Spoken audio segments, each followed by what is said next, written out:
Hello সবাইকে, আমার একটা নতুন ব্লগে সকলকে স্বাগতম। আজকে সকালটা শুরু করেছিলাম ঠিক 7টার সময়। আর সকালবেলাতেই আমি আদা দিয়ে এই লিকার চাটা খেতে খুব ভালোবাসি, কিন্তু হ্যাঁ, মাঝে মধ্যে কোনো দিন দুধের চা খেতেও ইচ্ছে জাগে বই কি, কিন্তু খাই না।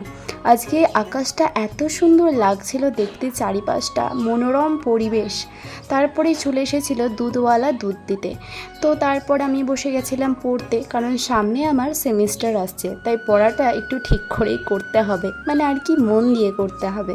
তো তারপরে চলে গেছিলাম ওপরে সমস্ত জিনিস উলঢাল করা ছিল, বিছানাপত্র, এবং ওই ঘরটাও না আমার অনেকগুলো দিন হলো গুছানো হয়নি। তো আজকে ভাবছিলাম ওই ঘরটাও একটু চারিপাশটা পরিষ্কার করে দেব। তো এই ঘরে আগে আমি প্রথমে বিছানা গুছিয়ে তারপরে পাশের ঘরে চলে গেছিলাম। কিন্তু পাশের ঘরে যাওয়ার আগে আমি দেখলাম যে আগের দিনকার অনেকগুলো জামা কাপড় আমার পরে আছে। তো ওগুলো কেচে কুচে দেখলাম চান করার আগেই মেলে দিই, তাহলে আর স্নান করে আর কাচাকুচি করতে হবে না। আর আমাদের বাড়ির সামনে একটা কি সুন্দর মন্দির হচ্ছে, দেখো, পুরো জগন্নাথ মন্দিরের মতো দেখতে লাগছে। তো যাই হোক, ওটা কিন্তু জগদ্ধাত্রী মন্দির। তো পাশের ঘরে বললামই আমার পরিষ্কার করা হয়ই না, তো আজকে আমি প্রায় যতটা পেরেছিলাম পরিষ্কার করে দিয়েছিলাম। আর তোমাদের আগের ভিডিওতে বলেছিলাম যে আমরা কিন্তু অনেকগুলো গাছ কিনে এনেছি, তো ওগুলোই মা চারিদিকে ঠিকঠাক করছিল। আমার মা গাছকে নিয়ে যত্ন করতে খুবই ভালোবাসে, সবসময় বাচ্চাদের মতো মাটি ঘাঁটা, তারপরে গাছ রোপণ করা, এগুলো আমার মা একটু বেশিই পছন্দ করে।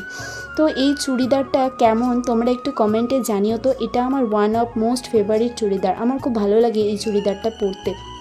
তো এটাও একটু অগোছালো হয়েছিল, আর আমি চেষ্টা করছিলাম ভালো করে গোছানোর। তো যাই হোক, অতটা ভালো গোছাতে না পারলেও যেতটুকু পেরেছি ততটুকুই গুছিয়েছি। তো এত কাজ টাজ করার পর খুব গরম, তো তাই ক্লান্ত লাগছিল।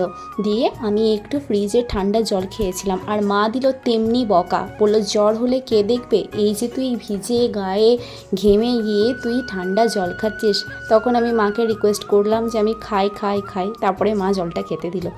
তো আমি হেয়ারে এই বাজাজ আমন্ড ড্রপসটা ইউজ করি, এই জন্য কিন্তু আমি দেখেছি আমার চুলের গ্রোথও খুব তাড়াতাড়ি হয়েছে, আর চুলটা খুব স্মুথ থাকে, ফ্রিজি হয় না, খুব ভালো থাকে। তো তারপরে স্নান টান করে আমি চলে এসেছিলাম, আর চুল আঁচড়াচ্ছিলাম আর মায়ের সাথে গল্প করছিলাম। মা যেহেতু সামনেই ছিল, মায়ের আজকে কাজের চাপ অতটা ছিল না, তো মা আজকে অনেক দিন পর আমার সাথে একটু গল্প করার সময় পেয়েছে। তো তারপরে চলে গেছিলাম ঠাকুরকে পুজো করতে, কারণ তোমরা সকলেই জানো আর প্রত্যেকেই আমার ভিডিওতে দেখেছো যে আমি সকালবেলায় স্নান টান করার পর ঠাকুরকে পুজো করি। তো সেই সমস্ত কাজ টাজ করে নেওয়ার পর আমি চলে গেছিলাম নিচে, আর আজকে নিয়েছি বাজরাংবালির টিকা, যেহেতু আজকে শনিবার। আর মা দেখো এখানে বেগুনি না কুমড়োনি বলছি, কুমড়োনি করছে। বেগুনিতে অনেক সময় আমাদের মুখটা চুলকায়, অ্যালার্জি হয়, ওই জন্য মা কুমড়ো দিয়ে করছিল। আর এটা খেতে খুব সুন্দর হয়েছিল। আর আজকে তো শনিবার, আর আজকে আমাদের নিরামিষই হয়, তার জন্যই আরও বেশি করে এই কুমড়োনিটা করেছে। তো আজকে আইটেমে দেখতেই পাচ্ছ কত কিছু ছিল। আজকের ভিডিওটা এই পর্যন্ত, আবার নেক্সট ভিডিওতে দেখা হবে, টাটা।